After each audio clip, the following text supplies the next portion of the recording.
Hello and welcome back to SirKentSaid.com Best of 2023.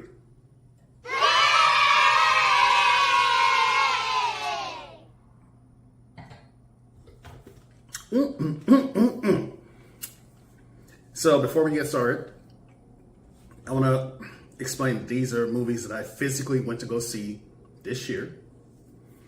And I also want to say thank you to all my followers. And I also want to say Happy New Year, because right about now, it's 26 minutes after midnight in New York. So hopefully nothing happened there.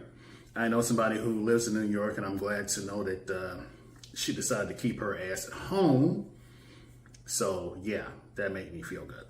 But anyway, to my top 10 from 10 to 1 that I enjoyed most of all at the theaters this year, starting with Creed. I will say, having Michael B. Jordan premiere his directing skill was fire. Homie cannot do wrong in Hollywood right now. But I'll also say, stop. Make this the last one and go do something else. It was good. It's great. Stop. Number 9, Napoleon. This was a beautiful, excellent film that I think I could have used a few more battle scenes in. And it was kind of like watching Kardashians of that time with the newspaper articles and stuff like that. Number 8, The Equalizer. A great way to close out the character, but I will also say, stop. Don't do any more with him. His homegirl has this little black book. If they were smart, they could do a spinoff where, using the black book, she has her own team. They can go out and do, stuff with his black book. Thinking, I should be getting paid for this shit. Number 7, Mission Impossible 7. Let's be honest. Tom Cruise saved big screen movies. He was the reason people went back to the theaters. He sat on that, I can't think of the movie. The airplane movie. You know what I'm talking about. Top Gun. Why the fuck couldn't I think of that? He sat on Top Gun for 2 years.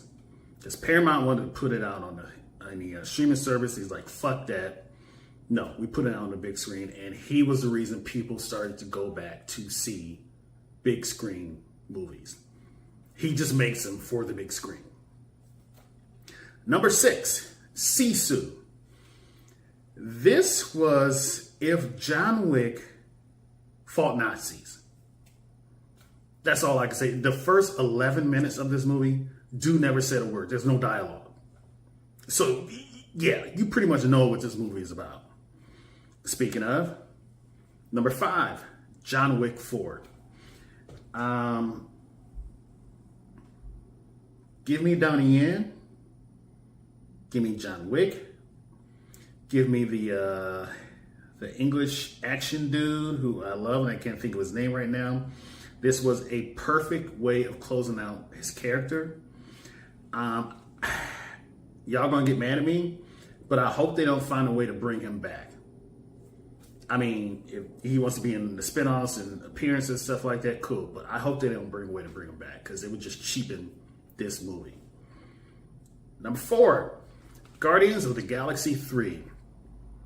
Surprisingly heartfelt, an excellent way to end James Gunn's run at Marvel. Rocket's story was this movie, was the heart and soul of this movie. And yeah, they can still go forward with more Guardians, because people who are in the know, who know comics, know how often that team changed members. And they could do a Guardians of the Galaxy 4 with a whole new team. They really could. Number 3, Last Voyage of the Detmer. The director for this movie which costs $85 million, made $1 out of 50 cents. He stretched everything out of this damn budget. It looked it, and it's just sad that because it didn't crush it opening weekend, or it didn't make a profit, we won't get a 2. And seeing the Black Doctor from this story work with the Van Helsings to kill off this Dracula would have been epic. And I hope Amazon or Netflix, or hell, even Apple picks this up and runs with it. I really, really do.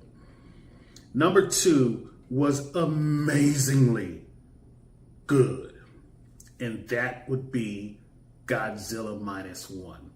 This was just old school, me running from school for Monster Week to watch old school Godzilla. I mean, Godzilla represented the cost of war. He was a force of nature and a result of man's wars.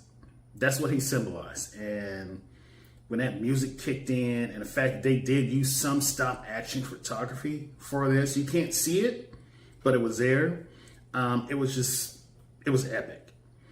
And finally, my number 1 from the year, The Creator.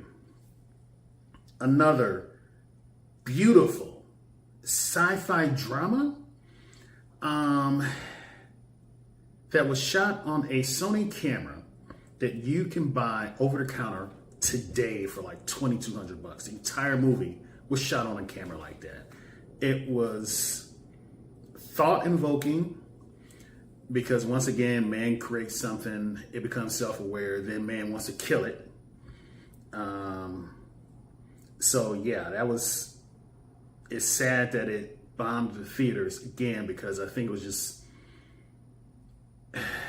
it was a victim of the strike, as in they couldn't advertise it. They couldn't have interviews with the cast, no behind the scenes. So it was the first victim of that strike. And that is my top 10 I went to the movie theaters to go see it list 2023. Once again, I want to say Happy New Year to everybody.